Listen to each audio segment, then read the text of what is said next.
तो इस प्रॉब्लम को देखें तो ये प्रॉब्लम कह रहा है कि ए और बी दो वायर हैं किसी भी गिटार के और वो थोड़े से आउट ऑफ ट्यून, जिससे वो 6 बीट बना रहे हैं। जब बी में टेंशन थोड़ा सा घटाया जाता है तो बीट फ्रीक्वेंसी 6 की बजाय 7 हर्ट्ज हो जाती है। तो अब कह रहे हैं कि फ्रीक्वेंसी ऑफ ए अगर 530 हर्ट्ज हो तो बी की ओरिजिनल फ्रीक्वेंसी क्या होगी।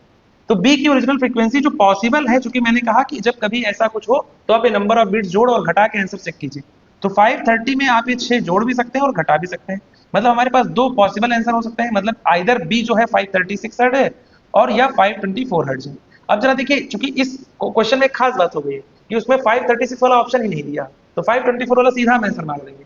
लेकिन सेकंड कंडीशन से इसको वेरीफाई कर लेते हैं कि कैसे ये बात सही कह रहा है। तो सेकंड कंडीशन कह रहा है कि बी में टेंशन घटाया गया है। आप जानते हैं बी में टेंशन घटाने से उसकी फ्रीक्वेंसी बढ़ जाएगी, because frequency is directly proportional to root over tension. तो सेकंड कंडीशन में जैसे टेंशन घटाया बी की फ्रीक्वेंसी घट गई। अब अगर बी की ये फ्रीक्वेंसी घटती है, मतलब अगर 536 सही आंसर हो, तो सेकंड कंडीशन को कैसे सेटिस्फाई करेगा, जरा देखिए यहाँ 535 हो जाएगा। अब ये 530 के साथ जब बीट बनाएगा तो कितना बनाएगा, जरा देखिए एफ ए यहाँ लिखे, देखिए 530 तो 5 बीट बनाएगा, और घटा दीजिए तो 534 हो जाएगा। अब ये 4 बीट बनाएगा और घटा दीजिए तो ये 533 हो गया।